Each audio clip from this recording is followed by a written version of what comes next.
Every account of the Mongol invasion of Europe remembers one name, Legnica. April 9th, 1241, the day Christian knighthood broke apart on a Polish field and the flower of Central European chivalry died in the dust. But that story, the story every textbook tells, begins 3 weeks after something happened that almost made Legnica irrelevant. 3 weeks before the catastrophe, on frozen Polish ground near a small town called Chmielnik, a force of Polish knights laid the most devastating ambush in the entire history of Mongol warfare in Europe. They killed somewhere between 25 and 28,000 Mongol warriors in a single afternoon, and then, through a single decision made in the final minutes, let the rest escape. That decision changed the course of European history, and almost nobody knows it happened. The Mongol army that crossed into Poland in the winter of 1241 was not an army, it was a system, a precision instrument for total destruction that had been refined across 3 generations of conquest, tested against the greatest empires in Asia, and made perfect through 100 battles it had never lost. Under the overall strategic command of Subutai, the man who conquered more territory than Alexander and Napoleon combined, the Mongol campaign against Europe was not a raid, it was a surgical operation. Subutai divided his forces into multiple columns designed to strike simultaneously across a front so wide no European power could respond to all of it at once. One column went north into Poland. Its job was simple: destroy the Polish principalities, prevent them from sending reinforcements south to Hungary, where the main Mongol force would annihilate the Hungarian king, Bela IV, and then pivot west to crush Bohemia and the German kingdoms. 30,000 warriors, experienced commanders, an unbroken record of victory stretching from the Chinese steppe to the gates of Vienna. They had not yet met Włodzimierz. Before we go any further, we need to stop and correct something that almost every popular account of this campaign gets wrong. The Battle of Chmielnik is consistently described, when it is described at all, as a Mongol victory. The Polish forces, this version of the story goes, were overwhelmed and routed, the survivors fleeing north to regroup with Henry the Pious at Legnica. The Mongols swept through, burned Krakow, and pressed west. End of story. That framing is not wrong because it describes a Polish defeat. It is wrong because it completely inverts the tactical reality of what happened at Chmielnik. When you trace the actual numbers, when you look at the ratio of casualties, the condition of the Mongol column after the battle, the intelligence Baidar sent back to Subutai's headquarters, what you find is that Chmielnik was one of the most lopsided military engagements of the entire medieval period. The Polish commanders did not get outfought. They executed a near-perfect double envelopment against a force 3 times their size. The reason history calls it a Mongol victory is this: roughly 2,000 Mongols survived, and those 2,000 men walked west toward Legnica, while 27,000 of their comrades lay dead in a Polish valley. In military history, the force that leaves the field is the one that gets to write the summary. To understand how this became possible, you have to understand the world Poland was living in by the spring of 1241. The Mongol storm had been building for 4 years. In 1237, the hordes crossed the Volga and began methodically erasing the Russian principalities. Ryazan fell in 5 days. Moscow burned. Kiev, the greatest city in Eastern Europe, a metropolis of 60,000 souls, was reduced to rubble and corpses in December 1240. Chronicles written in the aftermath described survivors wandering through a city that had ceased to exist, churches full of skeletons, streets that smelled of nothing but smoke. Of 60,000 people, perhaps 2,000 lived, and the Mongols kept moving. By February 1241, the northern column under Baidar and Kadan, both experienced, both methodical, both utterly confident, had crossed into Polish territory. Sandomierz fell, then Lublin, then Zawichost. Each city that resisted was destroyed completely. Each city that surrendered anyway. The terror was the tactic. You were supposed to hear what happened to the town before yours and understand that resistance was futile. Most of Europe did exactly that. Poland decided to do something else. The man who made the different decision was a Palatine, essentially a military governor named Włodzimir. He commanded the forces of Lesser Poland, and when the Mongol column entered this territory, he did not retreat. He did not try to negotiate. He spent weeks running what we would today call an intelligence operation. Polish scouts tracked the Mongol column's movements with extraordinary precision. They catalogued the enemy's habits, their march patterns, the times they sent out foraging parties, the way their commanders structured their flanks. They noticed something important. The Mongols had been winning for so long that they had stopped being careful. Every European army they had encountered had done the same thing: formed up, charged, died. The Mongol commanders had internalized this pattern so deeply that they were no longer seriously accounting for alternatives. Włodzimir and his co-commander, Pakoslav, intended to be the alternative. The site they chose was a valley system near Khmelnyk, southeast of Kielce, in terrain that made Mongol cavalry advantages nearly meaningless and Polish heavy armor nearly invincible. High ground on the flanks, choke points on the approaches, forest on 3 sides that could swallow entire cavalry units and make them invisible until the moment of contact. It was not a battlefield. It was a killing floor. They spent weeks preparing it. The force Włodzimir assembled was probably between 5,000 and 8,000 men, against 30,000. From a purely numerical standpoint, this should have been a slaughter in the wrong direction. But the Polish commanders were not planning a fair fight. They were planning an ambush, and the entire architecture of what they built was designed around one insight: the Mongols would only enter the trap if they believed they were the hunters. The bait was a smaller Polish detachment, visible, seemingly disorganized, positioned to be spotted by Mongol scouts and reported as an easy target. The main force was invisible. Divided into 3 groups, heavy cavalry on the left flank, heavy cavalry on the right, infantry and archers blocking the rear escape routes, the Polish army ceased to exist as a visible entity. It became the walls of a room the Mongols were about to walk into. The knights spent hours in position, in silence, in the cold. Many of them had already confessed to their priests that morning. They had written final messages to their families. They had passed their swords to their sons before dawn. They were not there to die nobly. They were there to kill, and they had prepared for it with a thoroughness the Mongols had never encountered from a European enemy. March 18, 1241. The Mongol column came over the ridge in full confidence. Their scouts had reported exactly what Włodzimir intended them to report. A Polish force, somewhat larger than comfortable but manageable, gathered in the valley near Khmelnyk. The Mongol commanders deployed in their standard formation: light cavalry on the flanks, mounted archers in the center, ready to execute the sequence that had ended every European engagement the same way: shower the enemy with arrows, provoke the charge, execute the feigned retreat, scatter the pursuing knights, destroy them piecemeal. It was a perfect plan. It had worked 100 times. It required only one thing: that the enemy do what European armies always did. The Mongols began their advance, and then both flanks of the valley exploded simultaneously.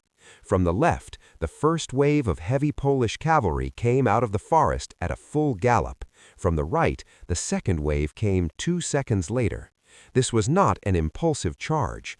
Every knight in both lines knew exactly where to go, exactly what to strike, exactly when the other flank would commit. The timing had been rehearsed, the coordination was precise, and the effect was immediate and total. Before the Mongol center could process what was happening, both flanks of their formation were already collapsing. What happened in the next 4 hours is, by any measure of medieval military history, extraordinary.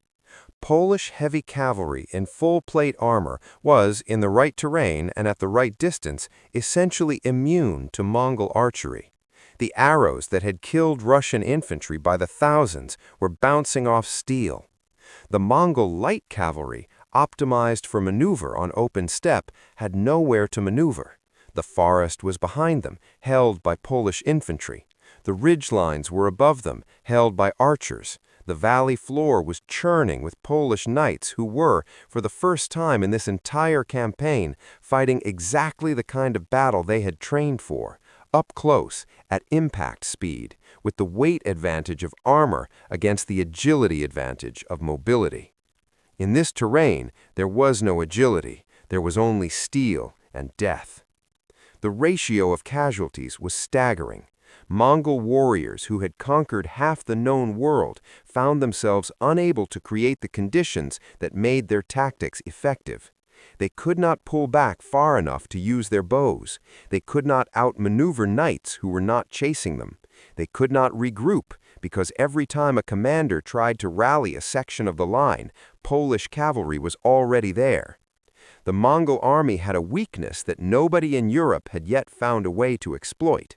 In a closed killing ground, against a disciplined heavy cavalry force that refused to chase the feigned retreat, against infantry that held the exits, the Mongols could not win. Vladimir had found the weakness, and he had built a machine to exploit it. By the 4th hour of the battle, perhaps 12,000 Mongols remained standing. The original 30,000 had become, in the course of one afternoon, a broken remnant fighting not to win, but simply to survive. Polish losses were, by comparison, almost incomprehensible. Somewhere between 1,500 and 2,000 men, the majority of them lighter-armed infantry who died holding the rear escape routes against Mongol attempts to break through.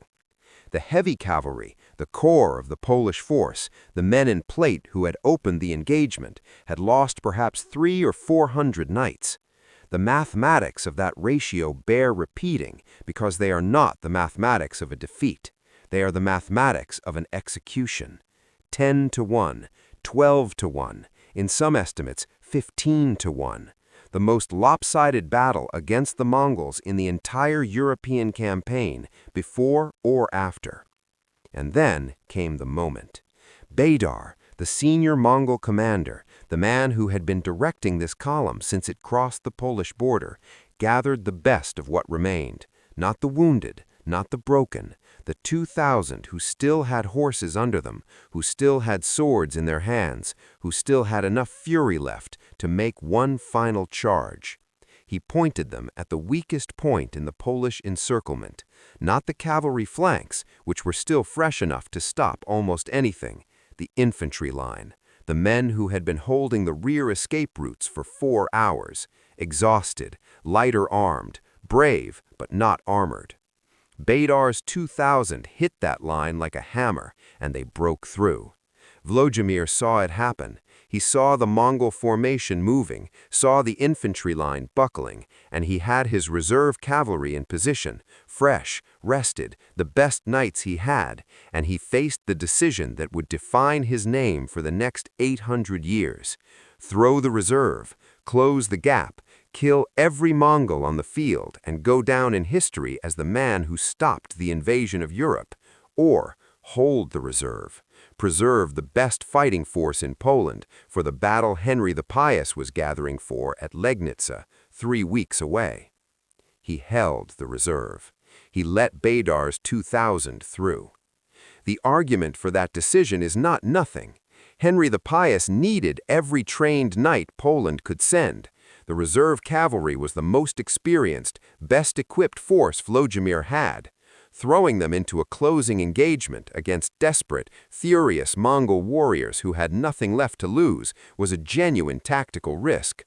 If the reserve had been broken in that final engagement, if the Mongols had somehow reversed the battle in its final minutes, Poland would have lost its best remaining fighters and still not finished the job.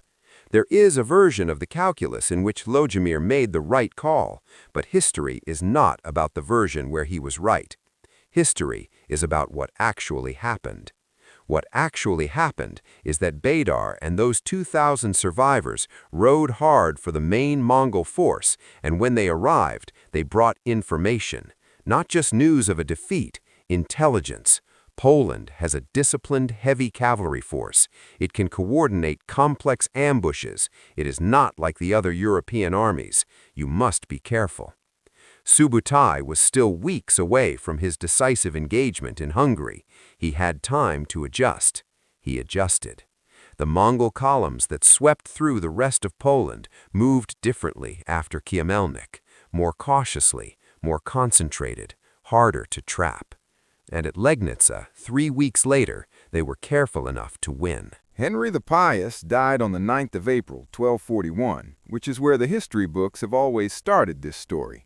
His forces were good. His coalition of Polish, German, and Teutonic knights was real, but the Mongols had been warned. They knew what Polish heavy cavalry could do in the right terrain. They made sure the terrain at Legnica was not the right terrain. They used their full suite of tactics, the feigned retreats, the smoke screens, the flanking maneuvers, against an army that had not had the 3 weeks of careful preparation Vladimir had given his. The Polish-German force charged where the Mongols wanted them to charge. It unraveled the way every European army had unraveled before. And the story the world was left with was of a Mongol triumph in Poland, a shattered coalition, a prince's head carried on a spear. Śmielnik disappeared into the footnotes. Legnica became the whole story. This is how military history works. The catastrophe is remembered. The near miracle that almost prevented it fades. But look at what Śmielnik actually was, stripped of the distortion. A smaller force, fighting in the right terrain with the right preparation against an army that had never been beaten by anyone in Europe, achieved a kill ratio that military historians of any era would consider exceptional.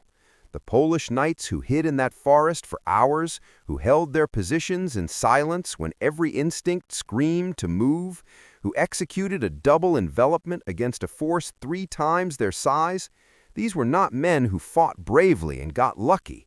They were men who had studied an enemy, identified its vulnerabilities, built a system to exploit those vulnerabilities, and executed that system with a discipline that no other European force in this campaign came close to matching. The defeat that followed at Legnica does not erase what happened at Śmielnik. It contextualizes it. It shows, more clearly than anything else, how different the outcome of the entire campaign might have been if Śmielnik had happened a month earlier, or if the survivors had not escaped to warn Subutai, or if Vladimir had thrown his reserve in the final minute. Here is the thing about Śmielnik that should stay with you after everything else fades. The Mongols were not stopped in Europe because they were defeated. They withdrew in late 1241 because the great Khan Ogadai died, and the commanders needed to return to Mongolia for the succession. Subutai's campaign was unfinished. His army was intact. Europe had not found an answer to Mongol warfare that it could reliably repeat. But at Śmielnik, on the 18th of March, 1241, one Polish Palatine in one Polish valley, with a force of fewer than 8,000 men, came within a single command decision of showing Europe exactly what that answer looked like. He built it from scratch, from raw intelligence and carefully chosen terrain, and men who were willing to sit in silence in a frozen forest, waiting for the right moment. He killed more Mongols in one afternoon than any other force in the entire European campaign. And when the last 2,000 survivors rode away through his infantry line, he let them go because he was thinking about the next battle. History gave him the next battle. It gave him Legnica. And at Legnica, without the warning those 2,000 survivors carried, with a coalition that had learned from Śmielnik what heavy cavalry could do in the right conditions, the outcome might have been completely different. The most painful word in military history is not defeat. It is almost. Vladimir almost changed everything.